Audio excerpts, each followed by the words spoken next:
I have two new cameras to discuss today. One's for you, one's for me. But rather than shooting on my normal Osmo Pocket 3, which I absolutely love, I'm gonna switch over to this and film on this today. Because I'm not giving reviews on this or even first impressions, because I'm not there yet. But let's switch over and get back into this. 1 second. Okay, so I love this little camera. I mean, I can't say enough good things about it. And this isn't what this is about, because I film most of my stuff on this now. And it's a great camera. But when I'm shooting, this is kind of hard to hold, especially if you shoot the M11 or something like that. This is kind of hard to hold and use for that kind of scenario. And I don't always want to carry a little tripod stand and put this everywhere. With this Go, what is it, Go 3? This is now the S. It has 4K. And I can stick it to my chest, which is fabulous. To be able to show you what I'm shooting, I don't want something on top of the camera. It's just not me. I don't want the harness with a GoPro strapped to my chest. This is tiny. It's a little thing. It just does the job, and it's seamless, and it doesn't stand out. That's what I'm loving about it. Now, as far as this, the Fuji X100VI, I started out with the X100 many, many years ago when it came out, which I don't know how many years that was, but it's probably over 10. That was a 12 megapixel camera, and I took it to a job for behind the scenes kind of stuff. And they actually loved it so much that they used the shots from that for their lookbook versus my pro camera. Now, I wouldn't have used that as the pro camera because I don't have backup. One card slot, that kind of thing. So it was just an extra, but I had all the shots on the pro camera and that camera. They saw them both and they said, we want that one, which shocked the heck out of me at the time. Now, the second thing is, I know there's a bunch of, I probably think there's probably more reviews on this camera or videos on this camera than there is cameras in existence. I'm kidding, Fuji. But straight up, the lens, let's cover that first. It's a great lens. Here's the funny thing. If I review a lens like a Voigtlander 35 1.2, at 1.2, if it's not critically sharp, it's considered character. And it is. It's sharp, but it's not critically sharp, and it gives a beautiful rendering. This one at f2 gives a beautiful rendering. If you don't like it, don't buy it. You stop down to 2.8 in this thing, it's sharp. It renders beautifully. It resolves the 40 megapixel sensor without an issue. I'm not doing images today. I'm just going over the camera really quick, briefly, just my opinion on this camera. This camera is not meant to be a speed demon. It's, the autofocus on Fujis have always been the autofocus on Fujis. I've used it, I'm playing with it, I think it works fine. It's just my opinion. It is what it is in this camera. This camera is so important, and cameras like this are so important to companies because this camera and its sales are going to support research and development for so many cameras in the future, and for new iterations of this one. It's spectacular that they're selling this many. I'm sorry they can't keep up with the demand. It sucks. I mean, really, it does. I got so lucky with the second drawing for the limited edition, and I'm like, immediately, I'm like, yes, of course I'm taking this. I have the Fuji X Pro 3. I have the Fuji EX1. I've had the XT3, the XT4, the XT, I haven't had the XT5, but this camera, it just fits a need that I have for that second camera to carry around with the Leica when I don't need the zooms and the other lenses and so forth. So this is just that nice casual camera that's gonna work great. Now, here's the thing with this. I did get the Godox X3 with this and the V350 in the Fuji. And I did play with that, and it's actually really, really good. Now I have the Connect for the ProPhoto flash with this, but the ProPhoto is bigger and heavier than the camera.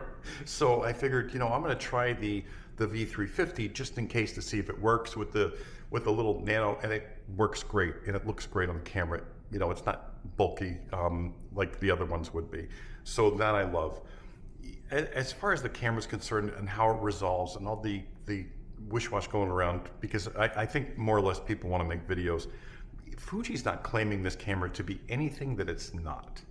And to make videos on things that, oh, this is everything it doesn't do, is kind of ridiculous. If you want something that does those things, buy that camera. This camera is what it is, and Fuji claims no different.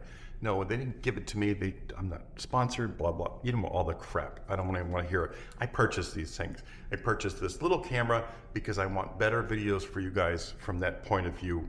And I purchased this camera because I want this kind of camera for a sidekick to my Leica when I'm doing events and so forth, that I don't need a zoom or anything like that in and around people. So that's why I got it. You know, I don't want to go through any specs or anything like that. You know, it's quirky sometimes. Who cares? The autofocus is fine. The 40 megapixel, if you say you can't see a difference in resolution between this and the 26, now the 26 megapixel sensor is one of my favorite. I love it. I've shot billboards with that thing. I love that sensor. But having the 40 is nice. You can see the resolution. Stop this down at 2.8, you're gonna get your critical sharpness for days. F2, it's still sharp. It gives you that nice rendering of this lens, what this lens is perfect for. Now, I don't use the presets in here, what do they call them? Recipe kind of, you know, film simulation things. I really don't use them. You know, if I want to put a film simulation, I'll do it out of the raw file in Lightroom later. But this lens at f2 with those film simulations is spectacular. Gives you the look that everybody's wanting. Going after this critically is, I don't know how else to say it, but it's just stupid. Just my opinion. I love the camera. You know, there's nothing that, and then the battery. Oh, well, the camera's 2 millimeters thicker. People are bitching about that. It's actually the lens that's 2 millimeters longer. I don't think the body gained anything. I don't think. The battery life's the battery life. These things are tiny. Like, I'm sorry, I would rather carry 2 or 3 of these in my pocket, which you can without an issue, and have this camera stay the same size it is.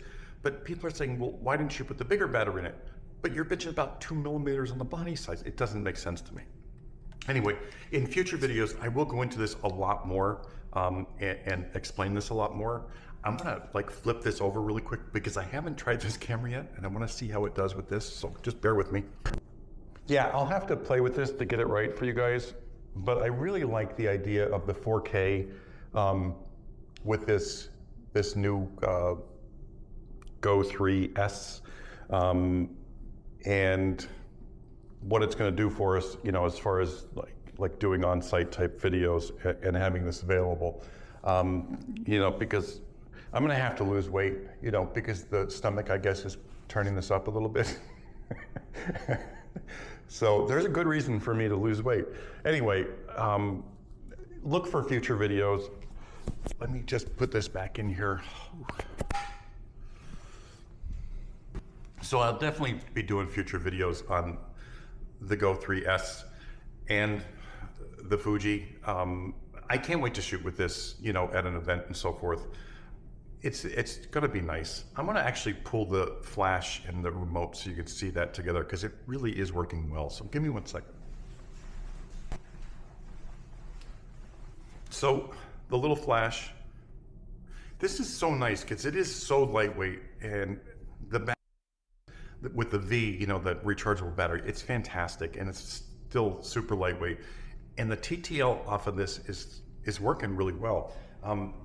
Just, you know, around the studio, around the house kind of stuff. I haven't tried it in real world yet, which I will do today and tomorrow, because I have to leave for California in 2 days to do another event. But this that is not bad at all. And it's not hitting me in the head. It's gonna be nice to have this.